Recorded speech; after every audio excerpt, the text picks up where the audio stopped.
नमो अरिहन्ताणं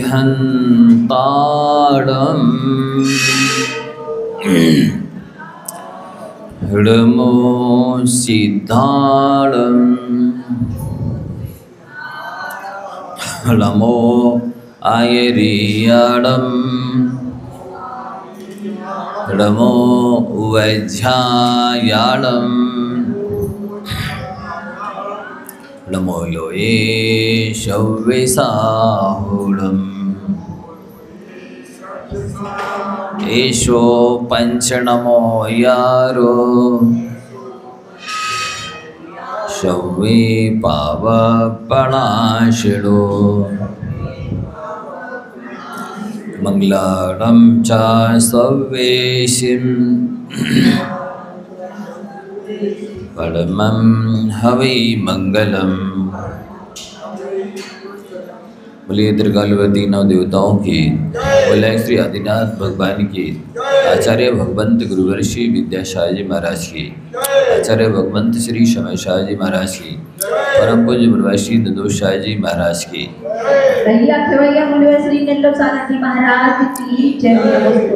ओम तज्जयति परम ज्योति समम समस्तैरनंत पर्यायै दर्पण तले विशकला प्रतिफलति पदार्थ मालिका यत्र। यहाँ पर ग्रंथराज प्रसाद सिद्धि उपाय में आचार्य अमृतचंद महाराज जी ये बता रहे हैं कि जैन धर्म को कौन धारण कर सकता है, कौन समझ सकता है, कौन दूसरों को समझा सकता है, जैन धर्म के माध्यम से कौन अपना कल्याण कर सकता है, जगत में धर्मदेव की प्रवृत्ति कर सकता है। तो कहते जिसने मोक्ष यानी निश्चय नहीं और उपचार यानी व्यवहार नहीं, इनके द्वारा दूर कर दिया है, बड़ी कठिनाई से दूर करने योग्य शिष्यों की अज्ञान अंधकार को।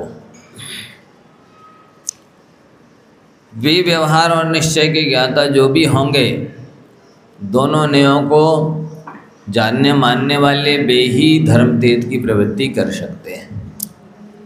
कल आपको बताया गया था कि जैसे पक्षी दोनों पंखों के बिना नहीं उड़ सकता है, वैसे ही दोनों मोक्ष नयों के बिना मोक्ष मार्ग में नहीं चला जा सकता।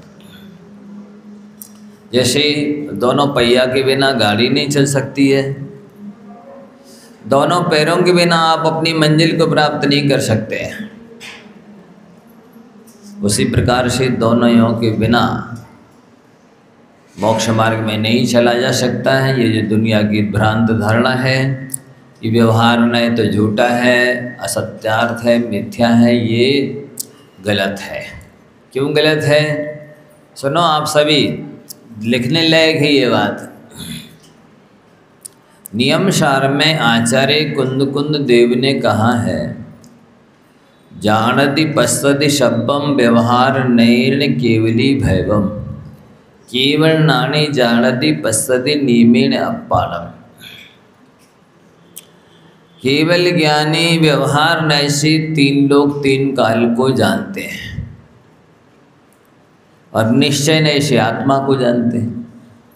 यदि व्यवहार नय झूठा है तो केवल ज्ञानी तीन लोग तीन को काल को जानते हैं, ये बात भी झूठी है। मतलब व्यवहार नय को सत्यार्थ माने बिना सर्वज्ञता ही सिद्ध नहीं हो सकती।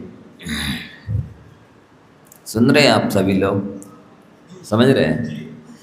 बिना व्यवहार को सत्यार्थ माने बिना, सम्यक ज्ञान का अंश माने बिना सर्वज्ञता ही सिद्ध नहीं होगी। इसलिए ये बहुत ज़रूरी है कि दोनों नयों की भूमिका को हम समझें। दोनों नयों का काम क्या है ये समझें। जैसे कल बताया था कि आँख जैसे मात्र देखती है, ना बोलती है, ना कुछ करती है, वैसे ही निश्चय नय मात्र वस्तु के शुद्ध स्वरूप को देखता है, वो बोलता नहीं है ना कुछ करता है। बोलने वाला तो व्यवहार न है, करने वाला व्यवहार न है। इसे आपको बहुत अच्छी तरह से समझना है। 10-15 ही गाथाएँ हैं जो थोड़ी सी अपरिचित जैसी लगेंगी, नई लगेगी, पहली बार सुन रहे इसलिए कठिन भी लग सकती हैं, लेकिन सुनने समझने जैसी है। इसके बाद पूरा ग्रंथ बहुत अच्छा है, सरल है।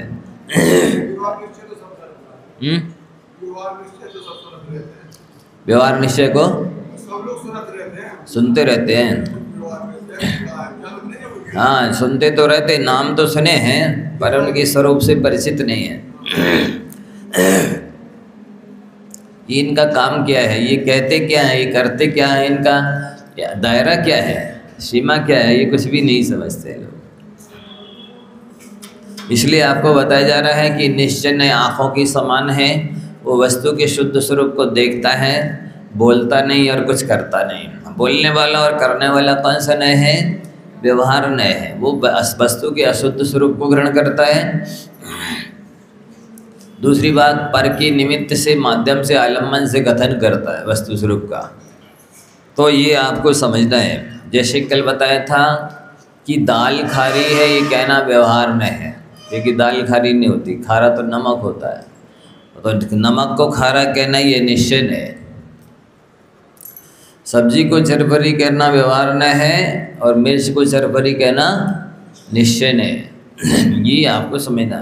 तो जब दाल होती नहीं है खारी तो कहते क्यों हैं? अरे नहीं बोले तो हम जो खाने बैठे हैं, हमको स्वादिष्ट दाल कैसे मिलेगी खाने के लिए? माफिक जो नमक चाहिए वो कैसे मिलेगा? खारी है तो उसमें कुछ और डालेगा सामने वाला, टमाटर इत्यादि, तब हमारा भोजन होगा। हमारा मतलब आपका नहीं समझे? यदि हम नमक को ही खारा बोलते रहेंगे तो सामने वाला समझेगा ही नहीं कि दाल में नमक नहीं है कि ज़्यादा है, क्या है। यदि हम मिर्ची को ही चरपरी कहते रहेंगे तो वो फिर सब्जी कैसी है, निस्बत मिर्ची नहीं है कि ज़्यादा हो गई, ये सामने वाला कैसे समझेगा? तो अपना व्यवहार चलाने के लिए, अपना काम बनाने के लिए कहा जाता है, और ये सही भी है, सर्वथा गलत नहीं है। ये व्यवहार न है। फिर आगे आपको और भी समझाया था कि व्यवहार न यद्यपि है, मतलब छोड़ने लायक तो है, छूट जाता है। उपरितन भूमिका में जब आत्मा शुद्ध स्वरूप में लीन हो जाती है, शुद्ध स्वरूप को प्राप्त हो जाती है, तो व्यवहार न छूट जाता है। लेकिन फिर कोई ये तर्क करे कि जब छोड़नी है या छूट ही जाता है तो उसको ग्रहण ही क्यों करना? तो आपको बताया गया था कि जैसे कपड़ा साफ करना है तो साबुन को लगाना भी पड़ेगा और धोना भी पड़ेगा। कोई ये कहे नहीं जब जिस साबुन को धोनी है तो लगाएं ही क्यों? तो नहीं, कपड़ा साफ करने के लिए लगाना भी आवश्यक है और धोना भी आवश्यक है। उसी तरह से निश्चय नहीं कि जो ने बताया है, जिस शुद्ध स्वरूप को, आत्मा के उस स्वरूप को पाने के लिए व्यवहार को अपनाना भी होगा और फिर वो छूट भी जाएगा। दूसरा दृष्टांत दिया था कि जैसे आपको महल में, ऊपर के महल में जाना है, ऊपर की मंजिल में जाना है, तो आपके लिए सीढ़ियाँ उपादेय हैं। सीढ़ी आपका उद्देश्य नहीं है, लक्ष्य नहीं है, पर सीढ़ी के बिना ऊपर जाया नहीं जा सकता है, इसलिए सीढ़ियाँ कथनचित उपादेय हैं। जब तक ज़मीन में खड़े हैं तब तक पहली सीढ़ी उपादेय है, और जैसे ही आप दूसरी सीढ़ी पर पैर रखेंगे तो पहली सीढ़ी को छोड़ना पड़ेगा कि छूट जाएगी? छूट जाएगी। तो सारी की सारी सीढ़ियाँ उपादेय हैं कि हे है? कथनचित उपादेय हैं, कथनचित हे हैं। जब तक हम ऊपर नहीं पहुँचे हैं तब तक सीढ़ियाँ उपादेय हैं, और जब ऊपर पहुँच जाएंगे तो अपने आप है क्या छूट ही जाएंगे। नहीं समझे? तो वो सीढ़ियाँ हे भी हैं और उपादेय भी हैं। जैसे आँख है तो यही है, वही आँखें हंसने की हैं, वही रोने की है। हंसने की आँखें दूसरी होती क्या? रोने की दूसरी होती नहीं, वही होती है। उसी प्रकार से जो इन नयों के स्वरूप को नहीं समझता है, तो जैसे सीढ़ियों से चढ़ा भी जाता है और उतरा भी जाता है, तो जो नहीं समझते इन स्वरूप को वो नीचे उतर जाते हैं नरक आदि गतियों में, और जो समझ लेते हैं इनके स्वरूप को तो उन्हीं सीढ़ियों के माध्यम से ऊपर पहुंच जाते हैं। समझ रहे हैं? तो जो स्वरूप को वास्तविक नहीं समझते हैं वो व्यवहार के माध्यम से, व्यवहार क्या कहें फिर उसको, व्यवहाराभास कहते, क्या कहते, उस व्यवहाराभास से भी अकल्याण कर लेते हैं। और जो निश्चय के स्वरूप को नहीं समझते भी निश्चयाभासी कहलाते हैं, उससे भी वो अपना अकल्याण कर लेते हैं। वास्तविक अंतर क्या है व्यवहाराभास में और निश्चयाभास में? व्यवहाराभासी तो फिर भी कभी सुधर सकता है, वो व्यवहाराभास में लगा निश्चय को प्राप्त या व्यवहार को प्राप्त करके निश्चय को प्राप्त कर लेगा। मतलब वो जो क्रिया कर रहा है उससे कुछ ना कुछ तो पुण्यबंध हो ही रहा है, पर निश्चयाभासी तो निठल्ला बन के बैठ गया है, इसलिए उसका तो ना अभी कल्याण हो रहा ना आगे होगा। तो व्यवहाराभास से भी ज़्यादा खतरनाक निश्चयाभास है। व्यवहाराभासी तो सुधर जाएगा, गलत क्रिया करते करते कभी ना कभी सही करने लगेगा, लेकिन जो कुछ कर ही नहीं रहा है तो उसका तो पतन निश्चित है, सुधर जाएगा। इसलिए इनको आपको समझना है। तो दृष्टांत याद रखने पड़ेंगे। कपड़े का दृष्टांत साबुन लगाना भी आवश्यक है और धोना भी आवश्यक। दूसरा सीढ़ी का दृष्टांत, ऊपर की मंजिल में आने के लिए सीढ़ियों का आलम्बन लेना आवश्यक है, पर भी छोड़ना नहीं पड़ती हैं, नीचे की सीढ़ियाँ अपने आप छूटती जाती हैं। तीसरा दृष्टांत कौन सा दिया? आँखों का। आँखें निश्चय नय के समान है या निश्चय नय आँखों के समान है, और व्यवहार नय पैरों के समान है या पैर व्यवहार नय के समान है। पैरों के माध्यम से ही चल कर के व्यक्ति अपनी मंजिल को प्राप्त होता है। चौथा दृष्टांत कौन सा दिया? नाव का दृष्टांत दिया था कि आपको उस पार जाना है तो नाव पर बैठना पड़ेगा। वो खेवटिया बोले यदि खेवट कि भैया उस पार जाके आपको उतरना पड़ेगा, आपको तो हम काहे को बैठे फिर जब जाके उतरना है तो, इससे अच्छा ही है कि बैठो ही नहीं, उस पार जाना है तो बैठना भी पड़ेगा और उस पार जाकर उतरना भी पड़ेगा। कोई ये कहे कि नहीं थोड़ी देर बैठ जाते हैं फिर उतर जाएंगे, बीच में ही उतर जाएंगे हम तो जैसे नाव से बीच में उतरने पर डूब जाता है, वैसे ही बीच में ही व्यवहार न कोई छोड़ने वाला भी संसार समुद्र में डूब जाता है। और उस पार जाकर के ही कोई नाव नहीं छोड़ेगी, वो तो उपकारी है नाव, इसने हमें पार कराया है इसलिए अब हम नहीं छोड़ेंगे, तो वो अपनी मंजिल को नहीं पाएगा, इसलिए पकड़े भी नहीं रहना है। बड़े उपकारी है लेकिन छोड़ना पड़ेगा। समझ रहे हैं? ट्रेन है, जैसे ट्रेन पर बैठना भी पड़ेगा और अपनी मंजिल आने पर उतरना भी पड़ेगा, छोड़ना भी पड़ेगा। ये दृष्टांत आपको इसलिए दे रहे हैं कि समझ में आ जाए, और आप लोग का दृष्टांत दे देते हैं माताओं बहनों का। बोलो, रोटी आग सेकती है कि तवा कईला सेकता है? आग सेकती है ना, तो सीरी पटाप पे जो बेलती हो ना, उठा के सीधी आग पे रख दिया करो।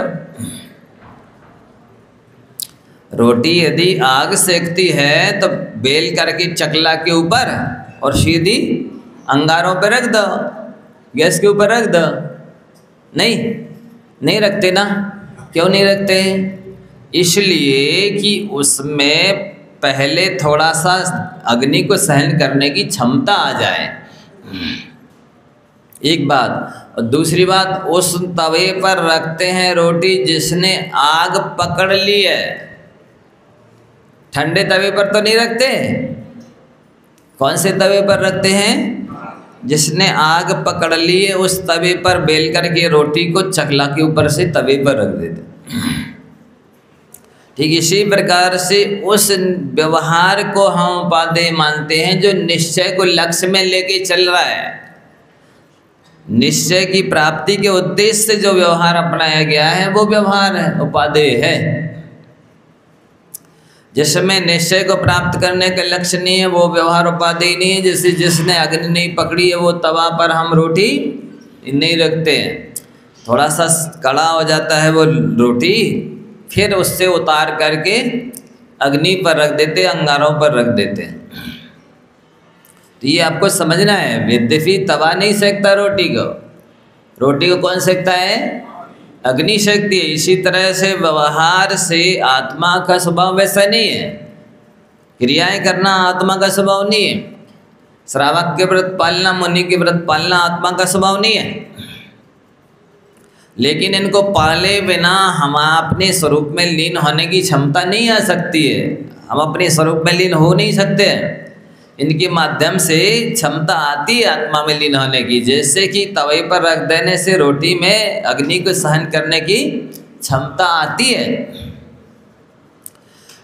और दृष्टांत दें, जैसे आप लोगों ने कभी फ्लाइट से यात्रा की है तो एयरपोर्ट पर फ्लाइट क्या करती है, पहले 1-आधा किलोमीटर रनिंग करती है, नीचे ही दौड़ती है, फिर धीरे से उठती है ऊपर को, और जैसे जैसे ऊपर उठ जाती है तो वो जिन पहिया के माध्यम से रनिंग करनी थी वो पहिया अंदर घुस जाते हैं। क्या हो जाते हैं?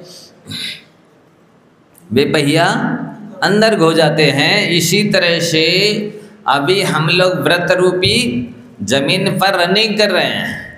जैसे ही स्वरूप में लीन होने की क्षमता आ जाएगी तो स्थिर हो जाएंगे, तो ये क्रियाएं सब छूट जाएगी। समझ रहे कि नहीं? जैसे और अगला दृष्टांत लिखो, ये सारे दृष्टांत लिखते जाओ। नदी में तैरने के आनंद कौन लेता है? पहले नदी में कूद करके हाथ पैर चलाए जाते हैं। चलाते कि नहीं? फड़फड़ाते हैं ना हाथ पैर। लेकिन जब तक हाथ पैर फड़फड़ाते तब तक आनंद नहीं आता है। जब हाथ पैर बिल्कुल रोक देते हैं तब माने गोता लेने का, उसमें डूबने का आनंद आता है। लेकिन वो जो गोताखोर होते हैं वे हाथ पैर नहीं चलाते हैं तब भी डूबते नहीं हैं। ऐसी उनमें योग्यता आ जाती है तो सीधा कोई गिर करके हाथ पैर ना फड़फड़ाए उसको गोता लेने का आनंद आएगा? वो तो डूब ही जाएगा। पहले अभ्यास करना होता हाथ पैर चला करके फड़फड़ा करके तैरने का, फिर धीरे धीरे वो हाथ पैर चलाना बंद करनी पड़ते हैं और फिर आराम से उसमें दो गोता लेता है, उसके पानी का, डूबने का, तैरने का आनंद लेता और डूबता भी नहीं है। ठीक इसी प्रकार से साधक जो होते हैं वो मोक्ष मार्ग में चलते हैं तो प्रारंभ में उनको क्रियाएं करनी होती, आवश्यक करने होते, विकल्प बुद्धिपूर्वक पालने होते हैं। जिनको भी अशुभ विकल्पों से बचना है उनको शुभ विकल्प बुद्धिपूर्वक पालने चाहिए। ये आवश्यक करना है, ये आवश्यक करना है, ये नियम पालना है, ये हरी ज़्यादा तो नहीं हो रही है, ये सामयिक का समय तो नहीं छूट रहा, ये सारे विकल्प पालने चाहिए। विकल्प करना यद्यपि आत्मा का स्वभाव नहीं है, लेकिन हमें अशुभ से बचना है, पाप से बचना है, कसाय से बचना है, इसलिए ये सब विकल्प पालना है। और जब हम निर्विकल्प रहने के योग्य हो जाएंगे तो ये भी विकल्प छोड़ देंगे। समझ रहे हैं? हाँ, ये तरीका ये आचार्यों ने बताया है। जैसे एक चित्रकार है, अगला दृष्टांत लिखो। कोई चित्रकार जिसने भी प्रारंभ किया है चित्र बनाना, वो क्या करता है, जिसका चित्र बनाना है वो सामने होना चाहिए, फिर आउटलाइन करे डालेगा, धीरे धीरे देख देख करके अंगों पंग बनाएगा, फिर धीरे धीरे रंग भरेगा, सारे उसके अंगों पंगों को देख देख करके बनाता है। फिर जब वो एक्सपर्ट हो जाता है, चित्र बनाने में माहिर हो जाता है, तो फिर वो जिसका चित्र बनाना है वो व्यक्ति ना हो, उसका फोटो ही मात्र हो तो भी देख के बना देगा। और एक्सपर्ट हो जाता है तो फिर फोटो भी ना हो, कोई स्थिति परिस्थिति बता दे वे सामने वाला द्रव्य चित्र काल भाव की, तो उस परिस्थिति को सुनकर भी चित्र बना देगा। तो ये धीरे धीरे कला आती है। पहली बार कोई चित्र बनाने बैठा है तो वो बिना आलम्बन लिए नहीं बना सकता है। इसी प्रकार से हम लोग भगवान अरहंत और सिद्धों को आदर्श मान करके इनकी बार बार इनके निकट रहते हैं, अभिषेक करते हैं, पूजा करते हैं, भक्ति करते हैं, विधान करते हैं, तो इनको आलम्बन मानते बनाते हैं और आत्मा परमात्मा का स्मरण ध्यान पूजा विधान करते हैं। फिर जब हमारे बिना भगवान परमात्मा के आलम्बन लिए ही हम सामयिक करने में सक्षम हो जाते हैं तो फिर भगवान को सामने नहीं रखते, फिर कोई मंत्र का आलम्बन ले लिया, फिर और प्रौढ़ होते हैं, हैबिचुअल हो जाते हैं, ट्रेंड हो जाते हैं ध्यान करने में, तो फिर मंत्र की भी आवश्यकता नहीं रहती है। फिर तो बस बिना परमात्मा के सामने रहते हुए बिना मंत्र के भी कोई आलम्बन लिए बिना भी स्वरूप में लीन हो सकते हैं, हो जाते हैं। ये क्रिया है, ये विधि है, क्रम है, ये प्रोसेस है, इसी विधि से करना चाहिए। और ऐसे ही शास्त्रों में लिखा है। कोई प्रारंभ में ही शुरू में ही चाहे कि नहीं हमको कुछ नहीं करना था, ना ये तो सब जड़ की क्रिया है, इससे करने से क्या होता है, ये तो हमारी आत्मा का स्वभाव नहीं है, तो वो गलत है, ऐसा हो ही नहीं सकता है। आचार्य ने स्वयं द्वादशांग में सबसे पहले आचारांग बखानो, पहला अंग कौन सा लिखा है, आचारांग लिखा है, उसमें सारी क्रियाएं श्रावकों की और मुनियों की वर्णित है। तो ये वो समझ रहे थे कि आवश्यक है, इसी विधि से ऊपर पहुंचा जा सकता है, इसलिए लिखा है। तो यहाँ पर उन्होंने स्पष्ट लिख दिया गाथा नंबर कारिका 4 में कि वही धर्म तीर्थ में का प्रवर्तन कर सकते हैं जो निश्चय और व्यवहार दोनों नयों के ज्ञाता हैं। अब कारिका नंबर 5 देखें। निश्चय में भूतार्थम व्यवहारं वर्णयन्त्य भूतार्थं भूतार्थ बोध विमुखा प्रायः सर्वोऽपि संसारः निश्चय में भूतार्थं व्यवहारं वर्णयन्त्य भूतार्थं भूतार्थ बोध विमुखा प्रायः सर्वोऽपि संसारः।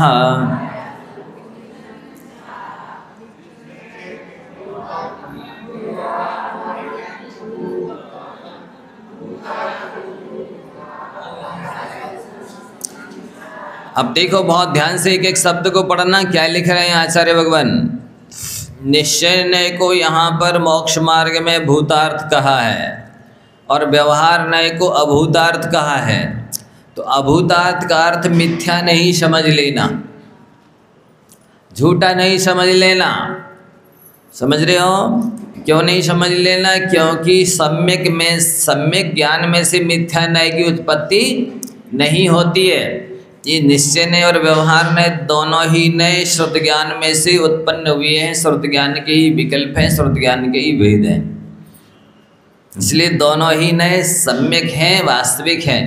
पर जैसे कल आपको दृष्टांत दिया गया था कि 2 मित्र हैं जो कि डिग्री फ्रेंड हैं, पक्के मित्र हैं, पर जब भी शतरंज खेलते हैं तो खेलते समय आपस में क्या होते हैं, शत्रु होते एक दूसरे के। वो स्वयं जीतना चाहते अपनी बाजी, सामने वाले को जिताने की कोशिश नहीं करते। इसी तरह ये दोनों नए हैं, आपस में मित्र हैं, सम्यक हैं, लेकिन जब अपने वस्तु जो प्रोपण करते हैं तो वे एक दूसरे के विरोधी होते हैं। देखना एक दृष्टांत के माध्यम से आपको समझाते हैं। कब किस नय का प्रयोग करना है आप सब लोग सुन लो, ये बहुत महत्वपूर्ण विषय है। आप प्रयोग तो करते हैं समय समय पर जानते नहीं, समझते नहीं कि हम कौन से नय से ये बात कर रहे हैं। आपको मालूम नहीं, जैसे मान लो किसी व्यक्ति की समाधि हो रही है और उन्होंने 4 प्रकार के आहारों का त्याग कर दिया, और त्याग करने के बाद एक दिन रात में वो कहने लगे प्यास लग रही, पानी लाओ। हमें नहीं पालना, मुनि दीक्षा जे रखी पीछे आपकी कमंडलू, हमको नहीं मुनि दीक्षा पालना, हमको तो प्यास लग रही, पानी लाओ। ऐसी स्थिति में बोलो कौन से नए से समझाओगे?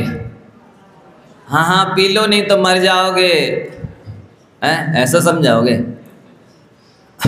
ये मनुष्य मतलब ये थोड़ी कहोगे खा लो पी लो मौज करो। नहीं, उस समय निश्चय नय का आलम्बन लिया जाता है। देखो भाई, अपन ने अनादि काल से अनंतों बार खाया लेकिन आज तक भूख नहीं मिटी, अनंतों बार पिया लेकिन आज तक प्यास नहीं मिटी है। अब तो अपन ने बस थोड़ी सी आयु बची है, आत्मा न खाती है, न पीती है, न मरती है, न जलती है, न कटती है, न भीगती है, आत्मा तो अजरमर है। आप नहीं भी खाओगे नहीं भी पियोगे तो मरोगे नहीं। ये कौन से नए से उपदेश दिया जा रहा है? निश्चय न ऐसे, निश्चय मतलब आत्मा को जो शुद्ध स्वरूप है, वास्तविक स्वरूप है, ओरिजिनल स्वरूप है, वो बताया जा रहा है कि आप खाओगे पियोगे भी नहीं, तब भी नैनम छिन्नन्ति शस्त्राणि नैनम दहति पावका नैव क्लेदयन्ति आपो नैव श्वसति मारुतः। ये आत्मा जले न कभी अग्नि में, भीगे न कभी पानी में, सूखे न पवन के द्वारा ये आत्मा हमारा। तो उन वृद्ध को जो समाधि ले चुके हैं, त्याग कर चुके सब कुछ, उनको यही निश्चय ने कालम्बन लेकर समझाया जाता है, आत्मा का शुद्ध स्वरूप बताया जाता है। अरे आप में अनंत सिद्धों के समान अनंत शक्ति है, अनंत ज्ञान है, अनंत बल है, अनंत सुख है। अब ज्ञान रूपी अमृत का पान करो तो आप भी अजर अमर हो जाओगे। और थोड़ी सी देर की बात है, घंटे 2 घंटे 2-4 दिन की बात है। देखो तो नरकों में सागरों पर्यंत खाने नहीं मिला, अपन ने भूख सहन की कि नहीं? नरकों में सागरों पर्यंत पानी पीने नहीं मिला, अपन ने प्यास सहन की कि नहीं? नरकों में तो एक साथ 5,98,99,989 रोग एक साथ हुए। वहाँ कोई इलाज की व्यवस्था नहीं थी, कोई दवाई नहीं थी, कोई एलोपैथी नहीं, कोई होम्योपैथी नहीं, कोई नेचुरोपैथी नहीं, कोई सिम्पैथी नहीं, नरक में कुछ भी नहीं थी। अब तो थोड़ी सी देर की बात है, आप हमेशा हमेशा के लिए 18 रोगों से रहित हो जाओगे। जन्म, जरा, तिरखा, क्षुधा, विस्मय, आरत, खेद, रोग, शोक, मद, मोह, भय, निद्रा, चिंता, स्वेद, राग, द्वेष, मरण, ये 18 दोषों से रहित हो जाओगे। थोड़ी सी देर के लिए भूख प्यास सहन कर लोगे तो आपकी समाधि हो जाएगी, रत्नात्रय की पूर्णता हो जाएगी। ये निश्चय का आलम्बन लेकर समझाना पड़ता है, समझाया जाता है, समझाना चाहिए, तो ही आपका ज्ञान सम्यक ज्ञान माना जाएगा। चलो, आप कोई लड़का उद्दंड है, जवानी के जोश में कुछ भी किसी को नहीं समझता है, बहुत उद्दंडता करता है, जिस किसी को मारना पीटना उल्टे सीधे काम करना, उसको कौन से नए से समझाओगे? समझाओगे कि आत्मा अजर अमर है, जलती नहीं, मरती नहीं, कटती नहीं, खाती नहीं, पीती नहीं, समझाओगे? उसको सुधारने के लिए ही कहा जाएगा कि अरे भैया ये जवानी 4 दिना की चांदनी फिर अंधेरी रात है न ठिकाना आज का फिर कल की क्या बात। उसको समझाना पड़ता है, तन जीवन यौवन अस्थिर क्षण भंगुर पल में मुरझाए।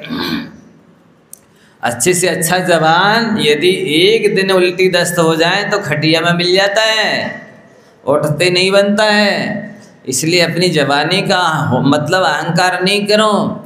इस वास्तविक तत्व ये है, इस जवानी में क्या करना चाहिए? परोपकार करो, तपस्या करो, इससे मानव जीवन ये जवानी सार्थक सफल होगी। तो इस तरह से व्यवहार का आलम्बन लेकर के, अनित्य भावना का आलम्बन लेकर के समझाया जाता है, समझाना भी चाहिए। पुराणों में भी इस तरह से समझाया गया है। जैसे जिस समय कौरव पांडवों में आपस में संघर्ष चल रहा था, क्या चल रहा था? पांडवों के लिए कौरव लोग 5 गांव भी देने को तैयार नहीं थे, पूरा अपने हिस्से में कब्जे में करना चाहते थे। कृष्ण जी जब इन लोगों से समझौता नहीं हुआ तो शांति दूत बन करके और कौरवों के पास गए कि किसी तरह से महाभारत ना होवे। हमेशा हमेशा युद्ध में जन धन की हानि ही होती है, युद्ध से कोई हल नहीं निकलता। युद्ध में कोई लाभ नहीं होता है, नाश ही होता है, हानि ही होती दोनों पक्षों की। इसलिए युद्ध ना हो तो ज़्यादा अच्छा है। तो वो गए जैसे ही तो दुर्योधन मालूम क्या बोलता है, अरे इनको पकड़ लो, कृष्ण जी को बंदी बना करके कैद खाने में डाल दो, बहुत पांडवों का पक्ष लेते हैं। उस समय श्री कृष्ण जी क्या कहते हैं, अरे तुमने अपने आप को क्या समझ रखा है, तुम किस खेत की मूली हो, हम तुम सबको मिट्टी में मिला देंगे। हम तो तुम्हारा समझौता कराने के लिए आए थे कि युद्ध ना हो, तुम लोग शांति से आपस में मिलकर रहो। इस तरह उन्होंने धमकी दी उनको और आगे। कौन से नए से धमकी दी, कौन से नए से समझाने की कोशिश की? व्यवहार में से कि तुम्हारा ये सब जवानी है, सब जो भी पौरस है, जो तुम्हारे 100 भाई हैं, सब मिट्टी में मिल जाएंगे। ये ज़मीन यहीं पड़ी रह जानी है, इसके पीछे क्यों संघर्ष करते हो, क्यों युद्ध करते हो, क्यों पाप बांधते हो, क्यों दुर्गति की तैयारी करते हो?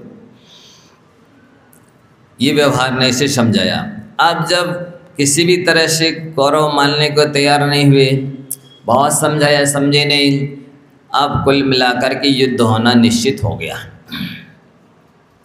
दोनों सेनाएं कुरुक्षेत्र में आकर के आमने सामने डट गई।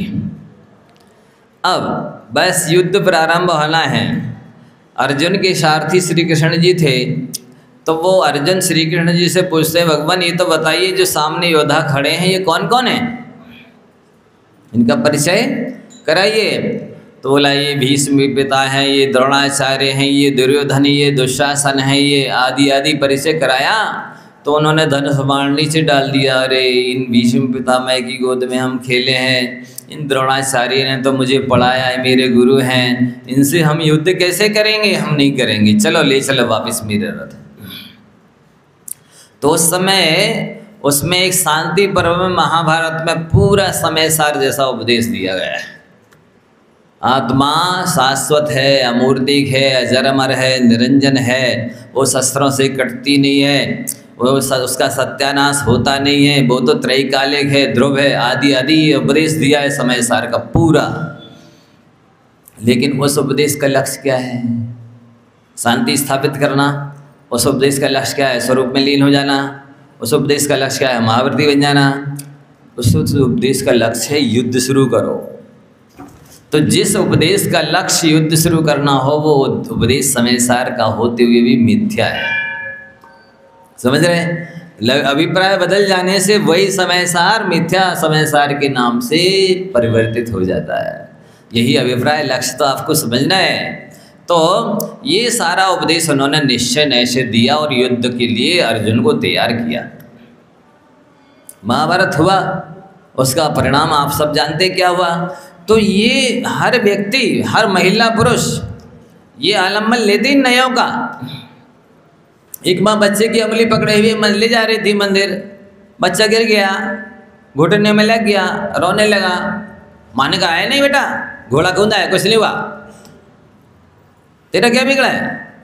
लो कौन सा है? निश्चय नहीं। और अब देखो इसी में 4 अनियोग घटाते हैं। देखो तेरा बड़ा भैया अभी देख के नहीं चल रहा था ना, तो वो भी गिर गया था, ये प्रथमानियोग हो गया।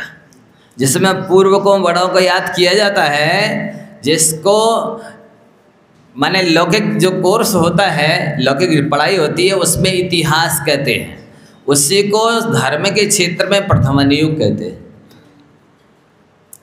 जो इतिहास कहलाता है लौकिक कोर्स में, वही यहाँ धर्म क्षेत्र में प्रथमानियोग कहलाता है। जब तक आप प्रथमानियोग नहीं पढ़ोगे, पूर्व पुराण पुरुषों की चरित्र को नहीं समझोगे, अपना चरित्र नहीं सुधार पाओगे, अपना चरित्र नहीं संभाल पाओगे, अपने जीवन को, भविष्य को सही दिशा नहीं दे पाओगे। तो इसमें प्रथमानियोग हो गया। और फिर कैसे? जब नहीं रोना, रो रहा था बच्चा, नहीं मांगा, चुप नहीं हुआ, बेटा तो किसकी गलती? तुम्हारी गलती है ना, देख के नहीं चल रहे थे, ये चरणानियोग हो गया। देख के नहीं चल रहे थे इसलिए गिर गई, ये चरणानियोग हो गया। और तुम्हारा बड़ा भैया भी नहीं देख के चल रहा था, वो भी गिर गया था, ये प्रथमानियोग हो गया। और अरे घोड़ा कूदा है, कुछ नहीं हुआ है, ये द्रव्यानियोग हो गया। द्रव्य से आत्मा का कुछ बिगड़ता नहीं है, आत्मा त्रैकालिक ध्रुव सत्य है, यह एक स्वभावी द्रव्यानियोग हो गया। और करणानियोग, देखो चुप हो जाओ, तुम्हारे पाप कर्म का उदय था इसलिए गिर गए, ये करणानियोग हो गया। तो आप समझाते तो रहते, बच्चों को भी समझाते हैं चारों अनियोग का आलम्बन लेकर के और निश्चय व्यवहार का आलम्बन लेकर के, लेकिन समझते नहीं है कि हम कौन सी भाषा में कौन से नए से समझा रहे हैं। उपयोग करते हुए भी नहीं जानते हैं कि हम कौन से नए से बोल रहे हैं, कौन से नए से समझा रहे हैं। बस इसी चीज़ को यहाँ अनियोग में, शास्त्रों में समझना है कि ये 4 अनियोग क्यों लिखे हैं, क्या आवश्यकता है। देखो प्रथमानियोग पढ़ोगे तो आपको सम्यक दर्शन का पहला अंग जो प्रशम गुण है उसकी प्राप्ति होगी। प्रथमानियोग पढ़े बड़ा आप किसी को प्रशम गुण की प्राप्ति हो नहीं सकती। आप सभी सुन लो, ये नहीं कहना प्रथमानियोग तो मिथ्या दृष्टियों के पढ़ने के लिए लिखा गया है और अज्ञानियों के पढ़ने के लिए लिखा गया और प्रारंभ वयस्क वालों के लिए पढ़ने को लिखा गया है। ऐसा बोलना आगम के विरुद्ध है, क्योंकि समंत भद्र स्वामी क्या लिखते परिभाषा प्रथमानियोग की? प्रथमानियोग चरणम अर्थात ख्यानम चरतम प्राणम अपि पुण्यम बोधि समाधि निदानम बोधति बोधा समीचना। ये प्रथमानियोग से धर्म अर्थ काम मोक्ष चारों पुरुषार्थों का ज्ञान होता है। प्रथमाधिकमर्थाख्यानम चरितम प्राणम अभिपन्यम, और चरित्र माने एक महापुरुष के जीवन को वर्णित करता है, और प्राण माने 63 लाख का पुरुषों के जीवन को वर्णित करता है। साथ ही बोधि समाधि निधानम, बोधि कहलाती है सम्यक दर्शन, सम्यक ज्ञान, सम्यक चारित्र की उत्पत्ति स्थिति वृद्धि जिसके पढ़ने से होती है, और समाधि माने रत्नात्रय की एकाग्रता एकता जिससे होती है। ये करने वाला प्रथमान योग वो अखाड़ा हो सकता कथा कहानी का? ये रत्नात्रय की उत्पत्ति स्थिति वृद्धि पूर्णता करने वाला प्रथमान योग ये प्रारंभिक लोगों के लिए, मिथ्या दृष्टि लोगों के लिए हो सकता है? नहीं। चारों अनुयोगों के पढ़ने से सम्यक दर्शन की 10 प्रकार की सम्यक दर्शन जो आत्मानुशासन बताए ना, उनमें से चारों अनुयोगों से सम्यक दर्शन की उत्पत्ति होती है। महत्वपूर्ण है। आचार्यों ने जिस चीज़ को लिखा है उसे हम हे कह दें, अनावश्यक कह दें, ये हमारा अज्ञान है, भूल है। तो इस तरह आपको समझना है। 2 दृष्टांत आपको दिए निश्चय व्यवहार को समझने के लिए। एक तो बच्चे को समझाना है तो व्यवहार का आलम्बन लेकर समझाया जा सकता है। समाधि में स्थित किसी साधक को समझाना, स्थितिकरण करना है तो भी तो निश्चय का आलम्बन लेकर समझाया जा सकता है। दूसरा दृष्टांत श्री कृष्ण जी का दिया, पहले समझाना था बात बन जाए, बिगड़ी बात को बनाने की कला, पहले व्यवहार ने से समझाया। जब नहीं समझे तो तैयार ही करना था युद्ध के लिए, तो कौन से ने से समझाया? निश्चय ने से समझाया। ऐसे 20 दृष्टांत हमने आपको दे दिए हैं। आप उनको बार बार इस चैनल के माध्यम से यूट्यूब से आप सुन सकते हैं, याद कर सकते हैं, समझ सकते हैं।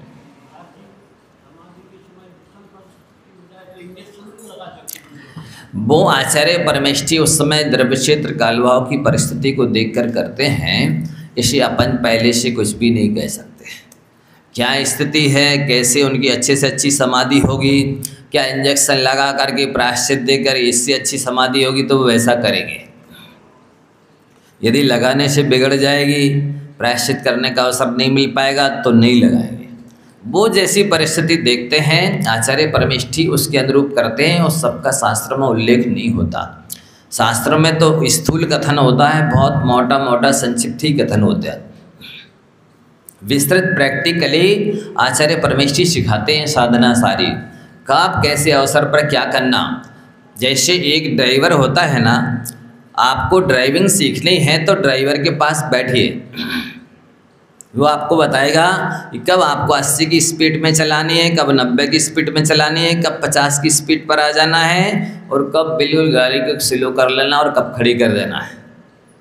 कभी देखेगा एकदम प्लेन रोड है तो 80 और 90 की स्पीड से भी चलाएंगे, कभी स्पीड ब्रेकर आ जाएंगे तो बिल्कुल स्लो कर लेंगे, और कभी 440 वोल्ट का खतरा दिख जाएगा तो खड़ी भी कर देंगे। नहीं समझे?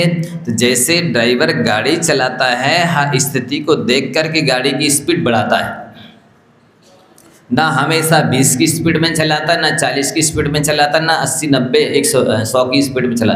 भले गाड़ी में 120 की स्पीड लिखी रहती है, लेकिन इसकी 120 की स्पीड में सदैव नहीं चलाई जा सकती, कभी कदाचित 1-2 मिनट के लिए चलाई जा सकती है। इसी तरह से कैपेसिटी तो आत्मा के अंदर बहुत है, अरहंत और सिद्धों के समान, लेकिन एक उत्सर्ग मार्ग होता है, एक अपवाद मार्ग होता है। जब कोई व्यक्ति स्वस्थ है और मौसम भी अनुकूल है तो उसको उत्कृष्ट साधना करनी चाहिए। स्वस्थ है लेकिन मौसम अनुकूल नहीं है तो साधना को थोड़ा स्लो कर लेनी चाहिए, मतलब सामान्य कर लेनी चाहिए। अब मौसम तो अनुकूल है पर स्वास्थ्य ठीक नहीं है तो भी साधना को थोड़ा सा लूज कर लेनी चाहिए, और स्वास्थ्य और मौसम दोनों अनुकूल हों तो फिर उसको थोड़ा सा फॉरवर्ड कर लेनी चाहिए। तो ये उत्सर्ग मार्ग और अपवाद मार्ग का कथन चरणान योग के प्रवचन सार है, चारित्र चूलिका है, और भी अंगार धर्मामृत, भगवती आराधना, मूलाचार प्रदीप इत्यादि में आती है। वो आचार्य परमेष्ठी सिखाते हैं, ना हमेशा ही शिथिलाचार अपनाना है और ना ही हमेशा स्ट्रांग उत्कृष्टचर्या पालनी है। करना क्या है, वही ड्राइवर की तरह करना है, जैसा रोड देखो वैसी गाड़ी चलाओ। आपकी गाड़ी में कितना लोड है, वजन कितना है, रोड कितना है, लंबा है, चौड़ा है, सकरा है, आप कब से यात्रा करते चले रहे हैं, ऐसे साधु हैं विहार करके आ रहे हैं, अब आप करो 2.5 घंटे की समय में बैठ जाओ, 2.5 घंटे की समय हो ही नहीं सकती विहार करके आए हैं। तो उस समय तो थोड़ा विश्राम करेंगे, फिर धीरे से पहले जगन्य करेंगे, 45-48 मिनट की करेंगे, फिर 1.5 घंटे की करेंगे, और अनुकूलता होगी तो 2.25 घंटे के लिए भी बैठ जाएंगे, ठंडी में बैठ जाएंगे गुप्तासन लगा करके। हमेशा एक जैसी चर्या का पालन नहीं किया जा सकता। क्यों नहीं किया जा सकता? क्योंकि मौसम 3 है, ठंडी, गर्मी, बरसात। साथ ही उम्र भी बाल्यावस्था, युवावस्था, प्रौढ़ावस्था, वृद्धावस्था अलग अलग है। स्वास्थ्य की अनुकूलता और प्रतिकूलता भी लगी है। अंतराय हो गया है कि उपवास है, कि विहार करके आए हैं, कि बोलना ज़्यादा है, क्लास ज़्यादा लेनी है, प्रवचन ज़्यादा लेना है, कि अभी पंचकल्याणक का विकल्प चल रहा है, कि दीक्षा का विकल्प चल रहा है, क्या चल रहा है उसको देख करके साधना करनी होती है। इसी को उत्सर्ग मार्ग और अपवाद मार्ग बोलते हैं। ये आचार्य परमेष्ठी सिखाते हैं ना, ये हमेशा एकदम एक सा ही साधना करते रहे नहीं हो सकता। आप कोई विहार करके आए मुनि महाराज, आप देखने चले जाओ, सूक्ष्मदर्शी यंत्र लेके देखें तो जरा सामायिक कर रहे कि नहीं कर रहे, ये अज्ञान माना जाएगा। अरे भाई चल के आए, थके हुए हैं तो विश्राम कर रहे होंगे, आप देखो चाहे नहीं देखो, देखना गलत है, आपकी मूर्खता है। ये स्वास्थ्य ठीक नहीं चल रहा है तो विश्राम कर रहे होंगे, आप कर देखें हम जरा स्वाध्याय कर रहे हैं कि नहीं कर रहे, सामायिक कर रहे हैं कि नहीं कर रहे, नहीं कर रहे होंगे। ये तो वो खुद ही स्थिति को, परिस्थिति को देख करके साधना करेंगे। कभी कोई दोष भी लगेगा तो लगेगा। मान लो आप देख रहे हैं और ये तो नए कपड़े पहने हैं, लाखों रुपया की, लाखों की ड्रेस है इनकी, और ये कीचड़ में से चल रहे। अरे भाई रास्ता दूसरा नहीं है और हमको उस पार जाना है। आपने कीचड़ में चलते तो देखा, लेकिन हमने उस पर जाकर के पैर धो लिए, ये कहाँ देखा आपने? निंदा करने लग रहे भी तो इतने लाखों रुपया की तो कपड़े पहने कीमती और कीचड़ में चल रहे थे, ये समझदारी है? अरे भाई कभी कभी विद्वानों को भी, अच्छे अच्छे साधकों को भी कीचड़ में से चलना होता है, क्योंकि सकरा रास्ता है, एक ही रास्ता है और उसमें कीचड़ है तो चलेंगे। हमारा कीचड़ में चलने का लक्ष्य नहीं है, हमारा लक्ष्य तो उस पार जाने का है, लेकिन हम पैर गंदे करेंगे और वहाँ जाकर के धोएंगे। इसी तरह से यहाँ हमसे दोष लग रहा है कोई तो हम लगाएंगे और उसकी शुद्धि भी करेंगे, पर हाँ दोष लगाना हमारा लक्ष्य नहीं है। हमको तो ऊपर जाना है, ऊपर जाएंगे, लेकिन इसके बिना नहीं जा सकते हैं, इसलिए ये दोष तो लगेगा और इसका हम प्रतिक्रमण नहीं करेंगे, प्रायश्चित भी करेंगे, शुद्धि भी करेंगे और आगे बढ़ेंगे। तो आप होता क्या है, संसारी प्राणी कीचड़ में चलते देख लेता है, निंदा करने लग जाता है, पर वो ये देखता नहीं कि नहीं वहाँ जाकर इन्हें धोए भी थे पैर, इसी तरह दोष लगाया था तो ये तो आपने देखा ही नहीं कि उन्होंने गुरु से जाके प्रायश्चित भी तो ले लिया था, प्रतिक्रमण भी तो कर लिया था, सामायिक भी तो कर ली थी, उससे इनकी व्रतों की शुद्धि हो गई है। समझ रहे हैं? ये तो ये होता है, ये बिल्कुल ठीक ड्राइवर की तरह कहें। ये आप अपनी गृहस्थी में देख लो ना, क्या रोज ही हलवा पूड़ी खाते हो? क्या साल में एक दिन भी नहीं खाते? नहीं, देखते हैं स्थिति, कब कौन सा त्यौहार है, किसका कैसा स्वास्थ्य है, कैसी अपने घर की परिस्थिति है, हलवा पूड़ी खाने लायक है कि नहीं है, वैसे बनाते खाते खिलाते हैं। ना रोज रोज दाल रोटी ही अकेली खाते हैं, ना रोज रोज हलवा पूड़ी ही खाते हैं। समझ रहे हैं? इसी तरह मोक्ष मार्ग में चलना होता है कि कैसे कब कठोर साधना करनी है, कब सामान्य साधना करनी है, लूज साधना करना है। तो ये सारी स्थितियां बनती रहती। इसी को तो साधक कहते हैं, इसी को तो साधना कहते हैं, इसी को मोक्ष मार्ग कहते हैं। इसमें ये सब होता है, चलता है। तो आप करो नहीं नहीं, ये तो महाराज बन गए, महाराज बन गए तो सिद्ध थोड़ी बन गए, अशरीरी थोड़ी बन गए। अभी सारे कर्मों की निर्जरा थोड़ी हो गई है। सारे कर्मों का उदय पारसनाथ भगवान की दीक्षा लेने के बाद भी कर्मों का उदय आता रहा, नहीं आया? मुनि बनने के बाद भी भस्मक व्याधि हुई कि नहीं? समंतभद्र स्वामी को हुई। सारी स्थितियां चलती रहती, वहाँ तक कर्म नहीं छोड़ते तेरे भी गुणस्थान तक। तो ये 19वीं अवस्था तक चलेगी। इसलिए अपन को ये नहीं समझना चाहिए कि नहीं नहीं ये तो साधु के ऐसे हो गए, आजकल सब साधु भ्रष्ट हो गए। अरे भ्रष्ट नहीं हो गए, द्रव्य क्षेत्र काल भाव की परिस्थिति तो देखो। कितनी विषम परिस्थिति चल रही है, कितनी विसंगति चल रही है। अंतरंग में मोहिनी कर्म का उदय चल रहा है, ज्ञानावर्ण कर्म का, दर्शनावर्ण कर्म का उदय चल रहा है, और जिनके मोहिनी ज्ञानावर्ण दर्शनावर्ण कर्म का उदय चल रहा हो उनसे कौन सी गलती नहीं हो सकती। गलती तो केवल भगवान से नहीं होती है, अशरीरी सिद्धों से नहीं होती है, बाकी छद्मस्तों से नीचे रहने वालों से गलती हो ही सकती है। तो अपन को गलती ही नहीं देखना चाहिए, अपन को गुण देखना चाहिए। गुणों को देखते हैं तो श्रद्धा भक्ति उमड़ती है, और दोषों को देखते हैं तो निंदा करने का, ईर्ष्या घृणा द्वेष करने का भाव आता है, उससे दूरियां बढ़ती हैं। और ये गुणों को देखने से दूरियां समाप्त होती है। यही तो ये नए सिखलाते हैं, यही तो मोक्ष मार्ग है। शास्त्रों को पढ़ो तो कितनी रेंज है किस गुण स्थान की, किस साधक की कितनी सीमा मर्यादा है, वो क्या क्या कर सकता है। नहीं आचार्य विद्यासागर जी तो ऐसा करते ही नहीं थे।